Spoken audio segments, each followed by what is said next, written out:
Evolve Beyond Borders is proud to introduce is proud to introduce Pete Tiliakos, Principal Analyst, Analyst, Advisor, HR and Payroll Futurist, and the co-host and co-creator of the HR and Payroll 2.0 podcast. Pete leverages over 3 decades of industry experience to provide unique perspectives to several podcasts, publications, associations, and events. Let's welcome Pete as he shares his insights on how modern HR and payroll creates agile, resistant, adaptable organizations. Thank you for that wonderful introduction, and thank you so much for Neeyamo for this great event. I've spoken at a few of these over the years and always had immense value, and really appreciate the opportunity to be here. So thank you to you as well for joining me, and hope that you'll enjoy this presentation. Today, we're going to be talking about organizational agility. It's what I would consider, I think most would consider the key acumen or capability that modern organizations need to remain adaptable and to continue to grow in their respective marketplaces. It's an area that I'm going to be conducting a bit of research on this year. I'm really passionate about understanding it. And so I'd love for you to follow me. You can follow along the progress of that, as well as updates on the marketplace for HR technology and payroll technology on Twitter. You can find me by my name or LinkedIn as well.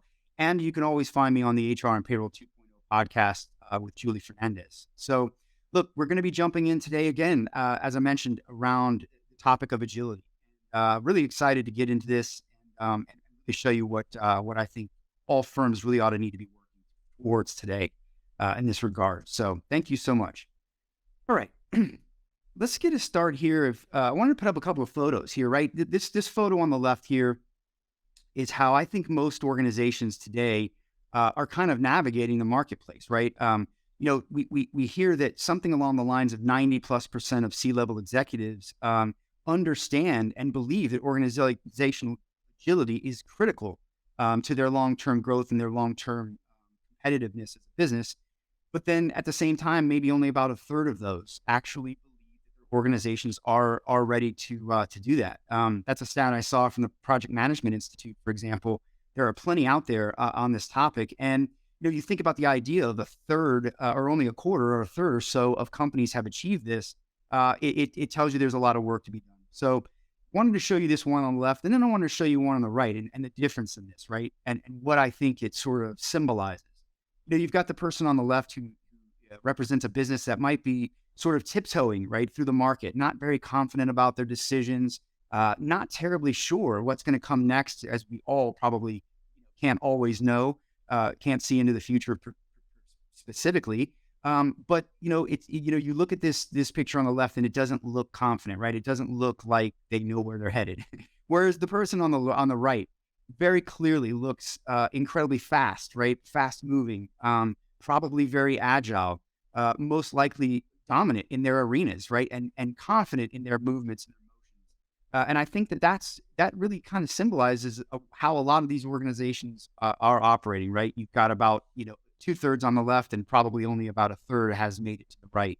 And when I was preparing for this presentation, I got to thinking about the World Cup this year. I thought it was a masterful event. It was great to have it, out of season, not in the summer, and having something to watch in the winter. But what really caught my eye was watching Argentina and Messi. What a remarkable performance. I think the whole world really rallied around them. It felt like if you weren't a fan, sorry. Hopefully your team did well.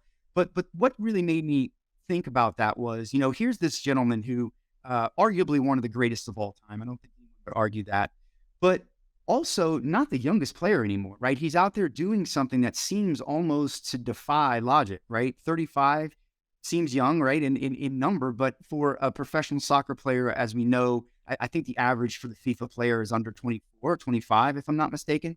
So clearly not the most young and youthful player.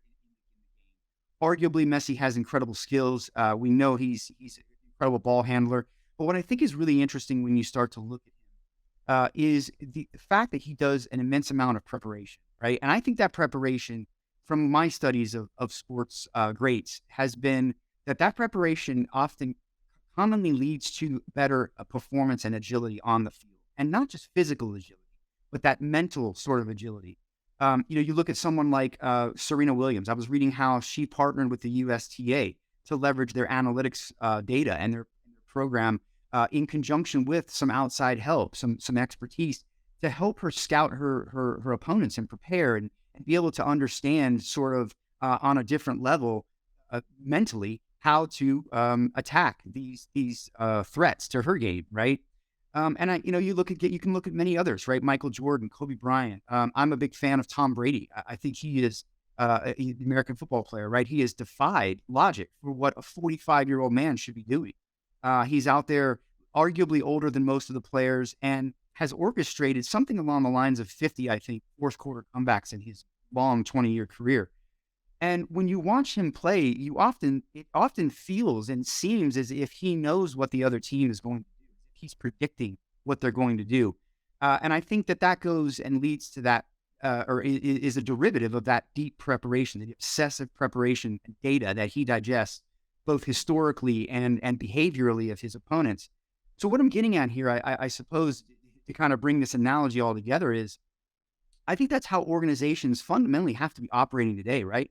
They need to be leveraging data and insights and history and competitive information and cues and signals that are showing them the path, the way, right? And give them that appearance of being able to predict what's happening before the competition, right? Be able to be out in front of the next trend, out in front of the next volatility, out in front of the next competitive threat. There's been plenty of historical examples of firms that did not make that, did not have that agility, and did not see those things coming. Blockbuster, great example. Netflix really put them out of work.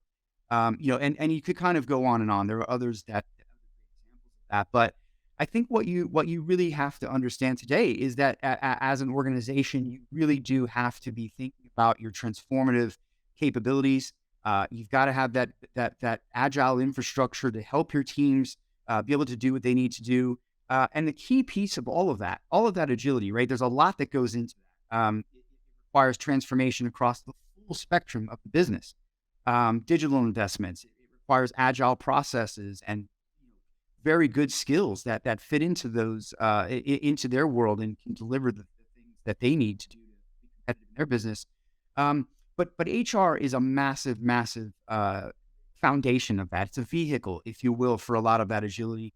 And that's what we're really going to talk about today, where HR's role is in helping companies enable this incredibly valuable competitive capability of being agile in the marketplace. And like the athlete here on the right, and Messi and Michael Jordan and all these others, making them dominant in their marketplace, making them able to almost predict what's going to happen next. That's really where you're wanting to get to. So I'm going to dive into that subject today and really excited to be doing that. So let's talk about, first and foremost, what does agility even mean, or organizational agility even mean, right? And I'll tell you that it is more than a simple pivot.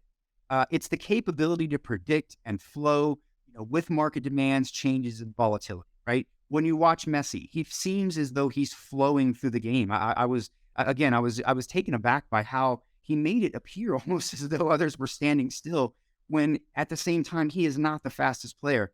And again, I think that has a lot to do with his experience, his well-documented game intelligence, and his study and his preparation gives him that ability to do that. And that's what businesses need. They need the ability to flow through the market and be like water, right? And ebb and flow as and when things change and become immediately different. They need to be able to react to those and pick up on those cues and signals and data points that give them the ability to be ahead of that, right? It's not a pivot, right? It's not a simple pivot. It's more than a pivot. It's really about identifying when the pivot is critical and what that optimal direction is to pivot towards. I think this is key to point out, right? It's more than making that sort of small shift. It's looking at these moments, these cues, these opportunities, and being able to have the data and the insights and the information and the skill sets and process and infrastructure to handle taking the business in that new direction, or helping it sort of take on something maybe that they are looking to differentiate in, or maybe disrupt it. So all very, very critical, but key to understand, it is deeper than a pivot. Okay. So look, let's talk a little bit about, I emphasized how important the HR operating model is to actually enable. I would say it is the vehicle of agility in a modern organization, and it is certainly the vehicle that is going to help the organization execute on their strategy. It is the vehicle that is going to make sure employees are happy, cared for, their wellness is taken care of, and they're empowered to actually deliver the impactful agility enabling skills that the organization needs. So, certainly there's a lot of dynamics that's shaping the marketplace today in terms of how employees are expecting to be treated, where the employer-employee relationship is going. I would argue that flexibility has really become probably the most valuable currency that you can offer as an employer in giving employees the ability to shape the environment to meet their personal needs, to give them the balance that they need in their life, to give them the opportunity to build on and achieve the goals that they've set for themselves, whether that's professionally or personally. And I think all of that is really being shaped and reshaping the way the role of HR and what HR does in the organization, how it's done. You're seeing a much more collaborative approach to the organization, to teams, right? It's very difficult under hierarchical sort of old stodgy org charts to be able to get work done. You need these very team-oriented groups to be able to be agile and to fail fast, right? And help you innovate quickly and attack things and be able to make that pivot and be agile. Um, so much of it requires, a proactive and a predictive capability. And that comes from technology, right? You've got to have very good infrastructure of technology supporting your HR, supporting your whole business, particularly your customer side as well, but your employee side first, right? Your great customer experience is going to come out of your employee experience. And I think that's what you're seeing HR become. It's becoming a much more experience-led, data-led organization that's really focused on helping employees proactively predict what is next, right? For themselves personally, in their own data and information, but also in their day-to-day jobs, right? You're really seeing that empowerment being put back to the employees, giving them the opportunity to make decisions on the fly, and certainly address the things they need to address and the obstacles they need to address by way of insights. I think you're also getting to become, agile processes are becoming much more common. You need the ability for these processes to shape and evolve and grow as and when they newer practices, better practices come along in the industry. And I think you're seeing a much more agile approach to the way HR is being designed and the way they care for employees and support them. I won't touch on too much around the whole control and sort of restrictiveness of the past, but today I think you are seeing much more flexibility given to employees, much more empowerment, right? To own their data, to own their careers, and to fundamentally own their paths, right? And I love the fact that organizations are trusting employees and putting that to them and giving them the tools to really help them make those good decisions and navigate their ways. Again, I think, one of the key things here that is very important about the agile HR organization is the integration element. Cloud systems, and we're going to talk a bit about the technology here in a moment, but cloud systems have created a great deal of extensibility that has allowed HR to not only integrate solutions, but get deeper integration across the process so that your strategic side is more married to your operational side, and the two of them can work very harmonistically together. And their data can be very powerful and synergistic when that comes together. And I'm going to talk about some examples of that here in the latter part of our discussion. The last piece here, or the last two I will leave with you that I think are super critical, and there's more that you could probably put on this slide, but I think these are the key items that I thought would really kind of give you the context of what we mean. But I think it's becoming too, right? We're getting away from that very manual world in HR, especially payroll. I grew up in payroll as a leader in a Fortune 50, Fortune 100 organization. I know all too well what it's like to tick and tie payroll for 95,000 people in the middle of the night. It's the old way. Today, you're looking at a much more augmented, automated experience for the employee and for the practitioner. And most importantly, too, even the frontline manager, right? They're being asked to do a bit more from an HR perspective, while HR is becoming becoming a bit more, certainly, hopefully, a bit more strategic, if not a lot more strategic. And as a result, right, you need that augmentation to help employees get their work done, help them get their transactions. You shouldn't have to be an expert to touch the HR system and get some value out of it. It should guide you. It should automate. It should surface insights to you and give you guidance as to what you should be doing. Those nudges and insights, connecting the dots on your pay and your healthcare and your other wellness solutions. Really bubbling that up to you and helping you as an employee make good decisions about your personal life as well as your business life. And again, as I said, with the frontline manager really carrying a lot of the burden of HR, right, carrying and feeding for their workers and employees. They need insights in the flow of work. They need it as and when those things become available. They need that real-time access to data. And just like Messi, right, they need to be able to sort of stay out in front and predict what's going on. And I love what you're seeing now with the technology today. It's really, really surfacing those things, giving those cues, giving those nudges to help the employee, help that frontline manager, help HR, ultimately help the business to achieve its goals. And that's what we're working towards here when we talk about agile HR. So again, very, very important. HR is, the vehicle, right? It's where the rubber meets the road. It's where things get done. And the human capital, as we all know, is just incredibly, incredibly vital to any organization's lifespan or achievements. It's going to take skills, right? It's going to take people to make it happen. And agile HR is really necessary to give them the proper experience to set your organization up in the best possible way. Okay. This is the part I love. I really love technology, and I love all of the innovation, game-changing innovation, what I would call it, that is coming into the marketplace and really, really, really helping both the practitioner and the employee have a different experience, right? You shouldn't have to work at doing, day-to-day transactions, right? Conducting day-to-day things, the life cycle of your employment with your employee, right? I shouldn't have to log into 50 systems.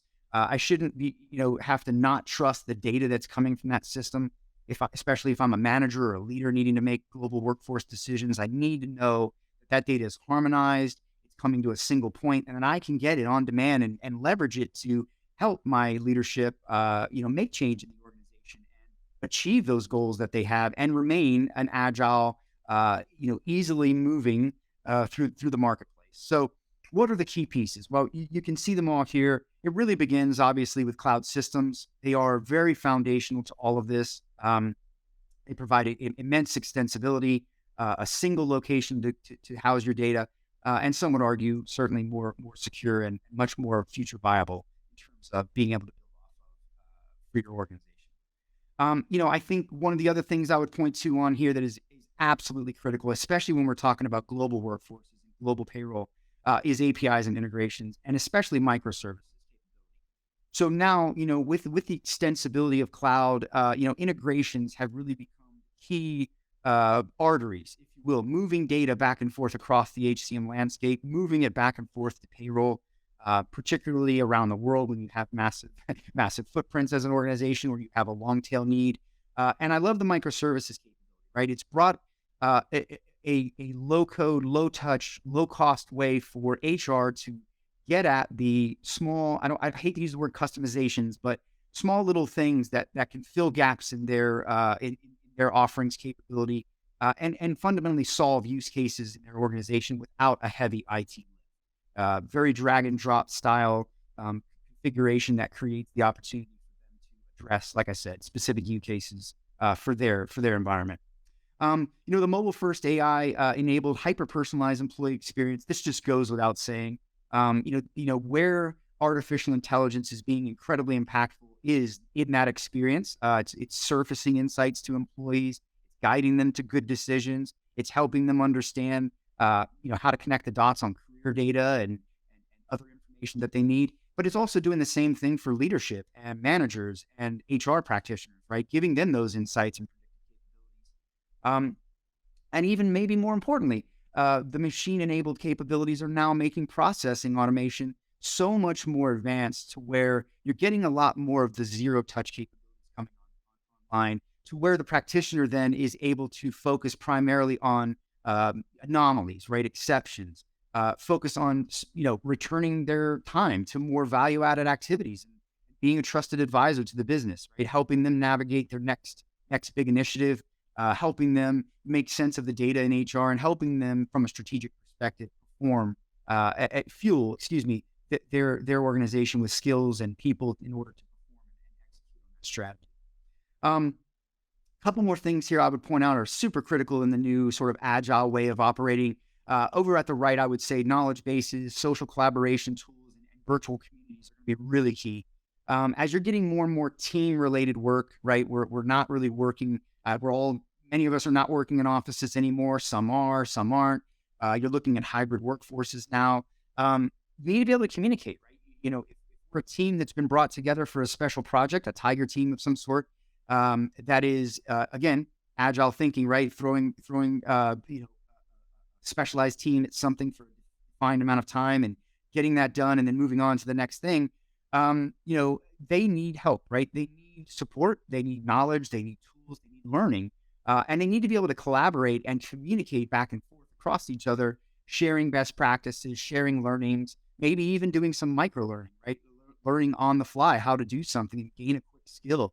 And they also, again, too, right over here at the bottom left, they also need that real-time augmented data, right? They've got to have data at their disposal in order to make great decisions. And they need that information to be reliable, right? Real-time, reliable, and consolidated so that you can see the full workforce and make great decisions. This became very apparent during COVID, right? We saw a lot of organizations, people were dispersed, communication was difficult, money movement was hard. Having good global workforce analytics and data really helped organizations that were going through that as well to be able to fare much, much better than those that weren't in my research and my work I've seen. So this is very, very pivotal, right? Having the right data at the right time in the right place is going to give you an advantage to be able to perform some of that predictive work that we talked about, to make you as nimble and agile as Messi. All right. Let's just wrap up here with one more slide.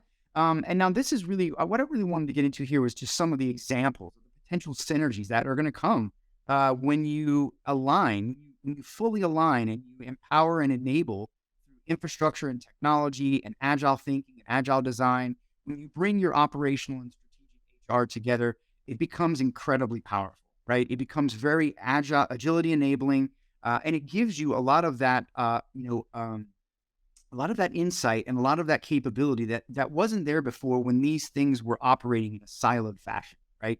For so long, we've operated in HR and payroll in very siloed ways, and that really can't be anymore. The technology is there, the process design is there, the thinking is there, and the capability is there for you to fundamentally bring all of this together and just activate so much potential and value out of it. It's immense. So when you look at things like your operational HR, right, it's going to be your day-to-day activities, things like recruiting and onboarding, payroll, policy and procedures, right, coaching and counseling, maybe even to some extent, and certainly even just standard training and development. Then again, on the strategic side, you've got things like focusing on total talent strategies, right, trying to bring in the best talent that you possibly can from around the world or wherever you can find them. It's cultivating culture and diversity. It's change management and helping employees and the company move from one state of being and evolving over to another state of being, right? Helping them get through that transformation. Reskilling is huge. We see a lot of that going on. Predictive workforce planning is key. And of course, succession, retention, all of these things are very, very important in the strategic view of an organization trying to protect its core skill sets. And again, just some examples, but when you bring these two things together, when they're harmonized from a process perspective, when they're harmonized from a data perspective, when they're operating in an agile process design, things become a lot more predictive and a lot more sort of the norm, right? Like take, for example, right? We talk a lot about payroll being an operational process, but when you can bring the strategic side of HR together and it's empowered to use its data, it can have a huge impact on helping HR achieve the strategic goals of the business, and also really giving them some powerful insights to take action from, right? The ability for you to be able to sort of predict the best type of candidates to come into your organization that can perform in the roles that you need can come from your data, right? But But if you can't activate that data and you don't have the reliability and the technology applied against that to give you that information, it's a gap, right? Learning in the flow of work. I know I have training and development kind of on the left, but learning in the flow of work is something that when you bring your strategic side of HR together with your operational, and and you have a very clear path of where you're headed, and you have those modern tools, you can provide employees in the moment learning, right? Because it's there, right? It's available to them. They recognize the opportunity, and they don't have to wait to sign up for some static class that's not going to happen for some time, right? They can go and self-serve and make those course corrections that they need to do in their own world. Some of the other things I think you can see that come out of this are things like skills gap analysis, right? And understanding where your skills are in context with the rest of your strategic capabilities and goals. And that all of this, right? Very, very powerful stuff that can help HR begin to provide a much more agile behavior, agile organization that fundamentally is going to help the company be more agile of it in and of itself, and certainly help them execute on their strategy and be more competitive in their arena, and hopefully maintain that seeming ability to predict and flow through where the competition may be struggling to do so. So really, really critical stuff here. Very important for both the organization, but it really, I believe, starts with HR.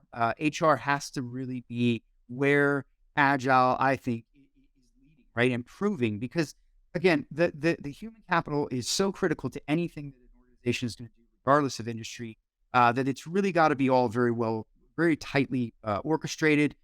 Bringing all the capabilities of HR together with its operational and strategic sides is going to bring out an immense amount of value and enable a lot of those agile, leaning capabilities that your organization needs to be that type of a company. So I thank you so much for today. I hope this has been very helpful for you or informative for you. Really appreciate the opportunity to be with you today, and enjoy the rest of the event.